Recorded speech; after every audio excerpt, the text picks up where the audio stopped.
জি বাংলার মিঠাই ধারাবাহিকের সুবাদে খ্যাতির শীর্ষে পৌঁছেছেন সৌমিত্রিষা কুণ্ডু। তার অনুরাগীর সংখ্যা নেহাত কম নয়, আবার সমালোচনাও সারাক্ষণ। তবুও ক্যারিয়ারে একের পর এক মাইল ফলক ছুঁয়ে চলেছেন এই অভিনেত্রী।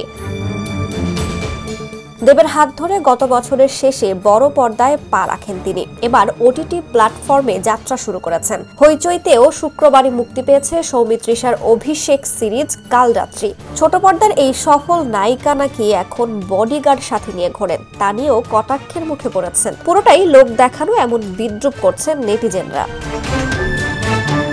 অবশ্য বিষয়টি নিয়ে এবার নিন্দুকদের পাল্টা জবাব দিয়েছেন সৌমিত্রিষা। তিনি জানান, নিজের নিরাপত্তার দিকে খেয়াল রাখতে বাধ্য হয়েই এই সিদ্ধান্ত নিয়েছেন, কারণ বহুবার অপ্রীতিকর ঘটনার মুখে পড়তে হয়েছে তাকে।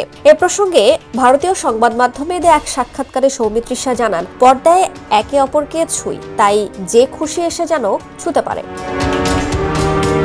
এ প্রসঙ্গে ভারতীয় সংবাদ মাধ্যমে এক সাক্ষাৎকারে সৌমিত্রিষা বলেন, তিনি যখনই মেয়েদের সঙ্গে ছবি তুলেন তাদের জড়িয়ে ধরেন, তখন এমন হয়েছে কিছু ছেলে বা কাকুর বয়সী লোক এসে তার কোমরে হাত দেয়।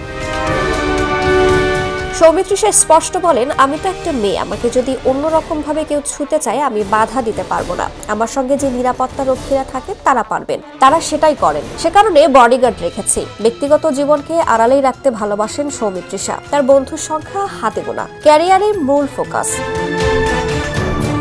ছোট পর্দায় এখনই ফিরতে চান না বলে জানান এই অভিনেত্রী। তবে 2-3 মাস ধরে সিরিয়াল বন্ধ হওয়া নিয়ে উদ্বিগ্ন তিনি। নায়িকার কথায় আমাদের বুঝতে হবে কি কারণে দর্শক মুখ ফেরাচ্ছেন। জানি আমাদের টলিউডে হাতে গোনা কটি চ্যানেল ও প্রযোজনা সংস্থা রয়েছে, সেখানেই কাজ হয়। আমি চাই ঘুরে ফিরে সবাই কাজ পাক, কাউকে যেন 5-6 মাসের বেশি বসে থাকতে না হয়। সৌমিত্রিষাকে আগামীতে দেখা যাবে 10 জুন তার সিনেমায়। এই সিনেমায় তার বিপরীতে রয়েছেন অভিনেতা সৌরভ দাস।